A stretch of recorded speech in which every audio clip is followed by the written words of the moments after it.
Hello, everybody. I'm here to bring some kind of somber news.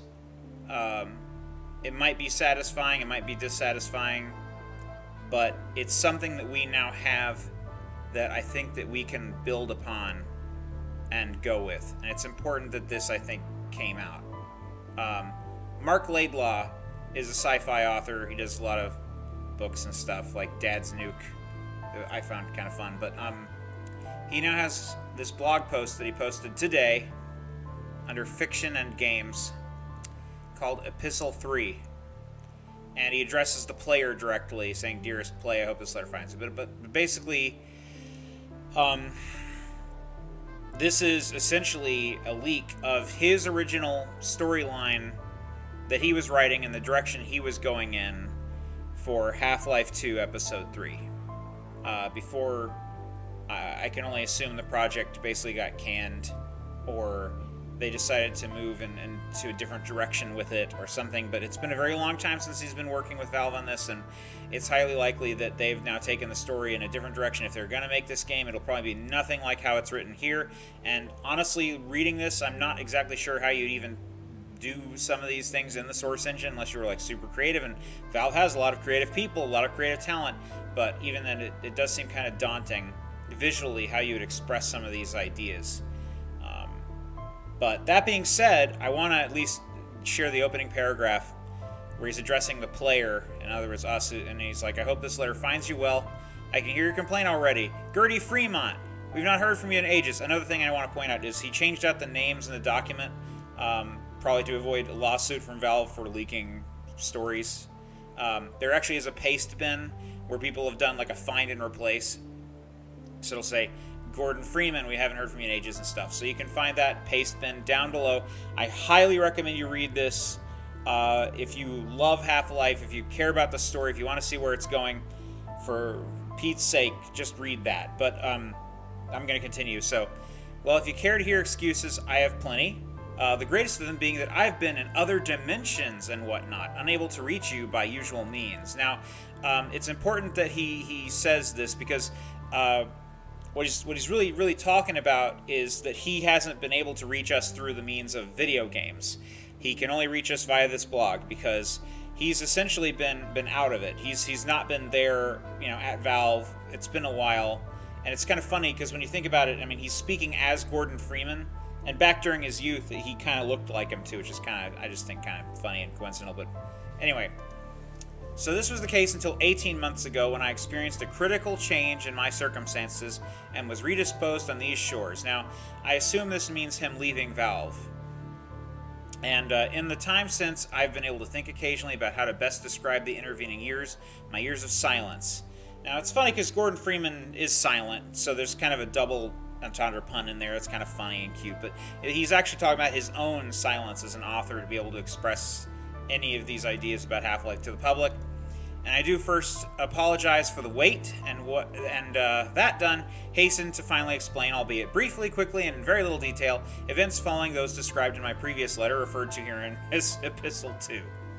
So his previous letter, in this case, would be Episode 2 of Half-Life. But basically this begins as a first-person narrative, like recounting of the events that happened.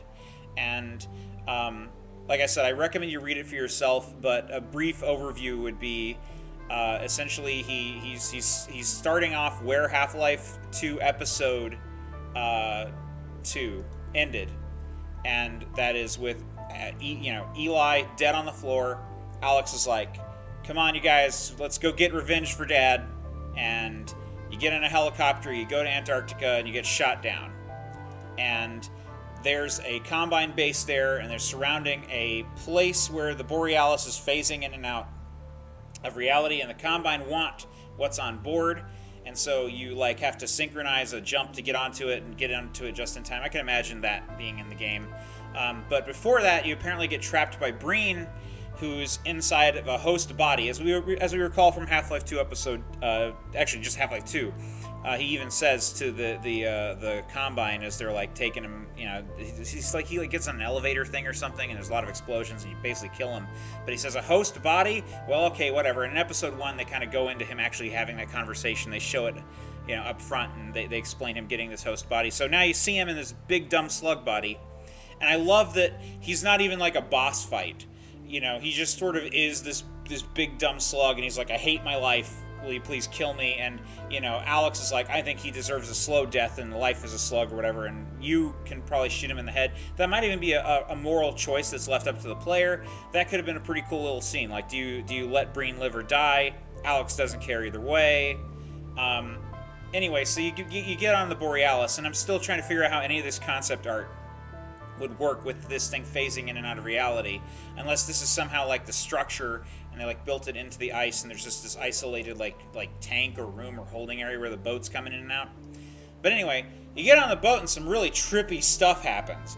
You're able to apparently see like the 7-hour war, and you're apparently able to see like the dry dock where it was first ported, as well as like the Combine's homeworld. So you see a lot of weird stuff, and on board there is not a portal gun, unfortunately. There's something even weirder, a bootstrap device that allows you to jump through time, space, reality, everything. And obviously, you know, the Combine want this thing really badly. It's an aperture science device, so you can imagine it being like sleek and white and pretty cool looking. And I think this could actually be a really cool mechanic, but also it'd probably be something that's more of a story thing where you just randomly teleport around.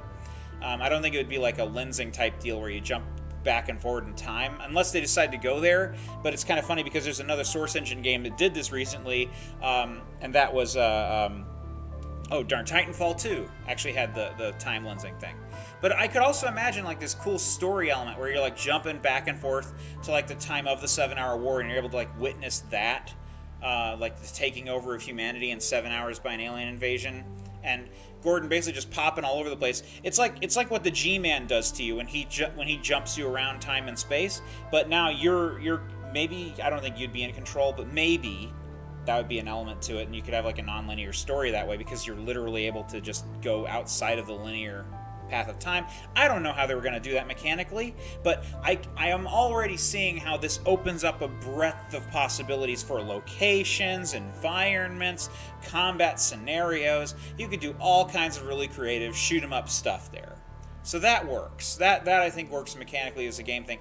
Anyway, long story short, after a big time and space jumping adventure, you rig the boat with explosives, and apparently are going to somehow ram it into a Dyson sphere that's like the Combine's invasion nexus, where they invade all the other worlds from.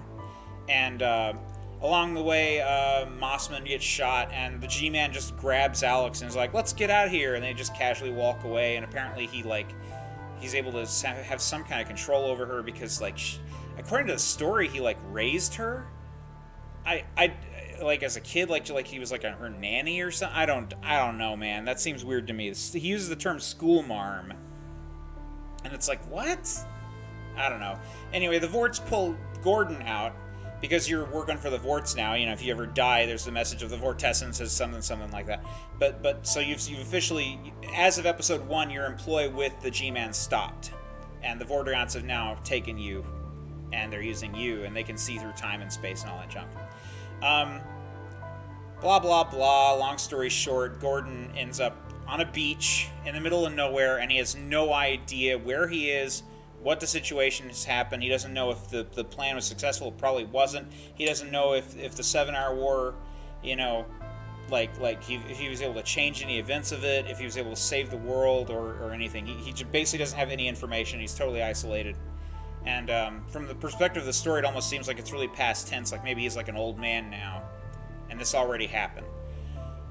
Any way you look at this, it's somber and sad, and it kind of puts a final footnote on Gordon Freeman as a character in the story, and maybe that's why the team didn't like it.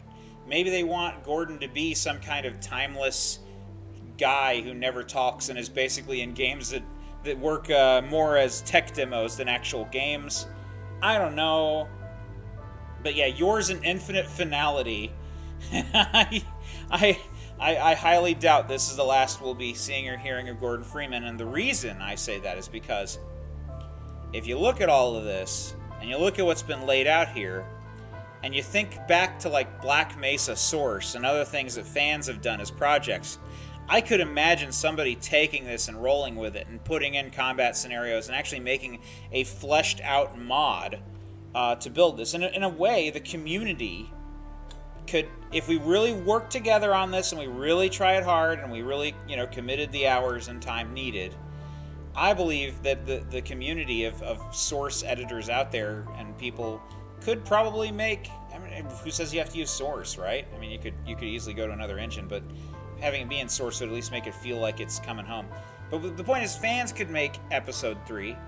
There might eventually be a Half-Life 3, and it might be nothing like this.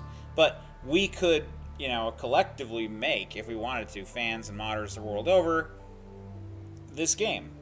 We could make this story. Now, how would we do the crazy visuals? I'm imagining, like, real-time camera, 3D skybox madness.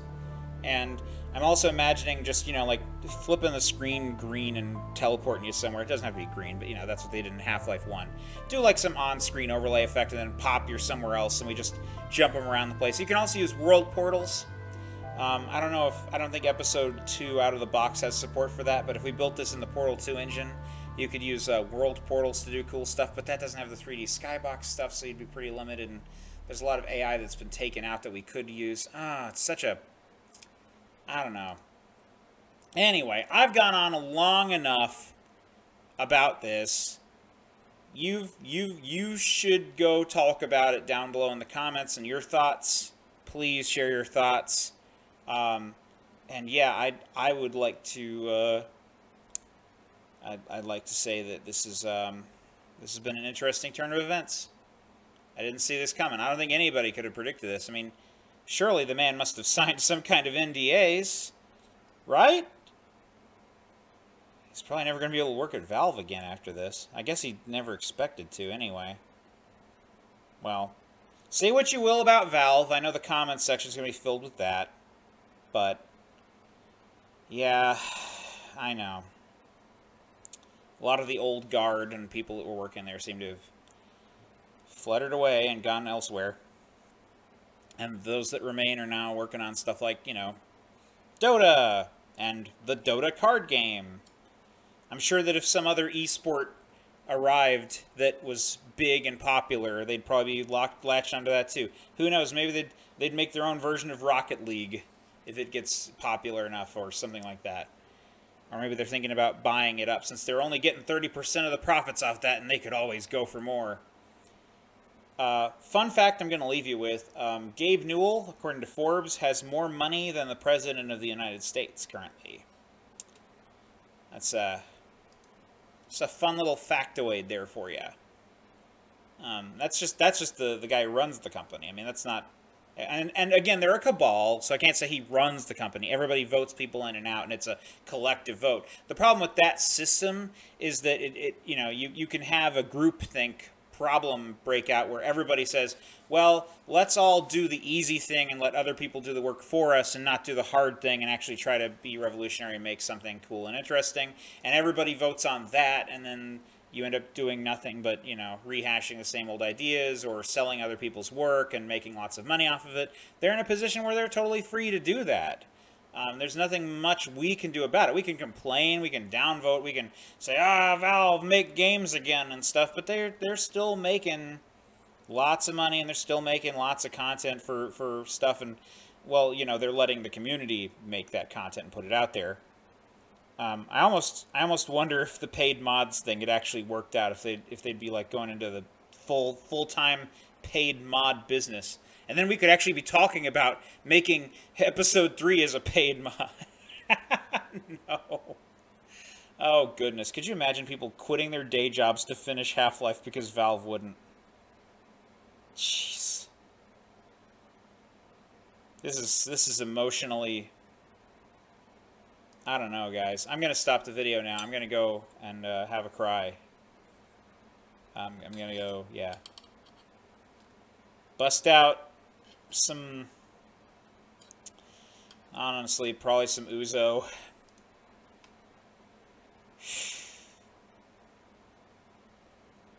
Good luck, everybody, with reading this paste bin.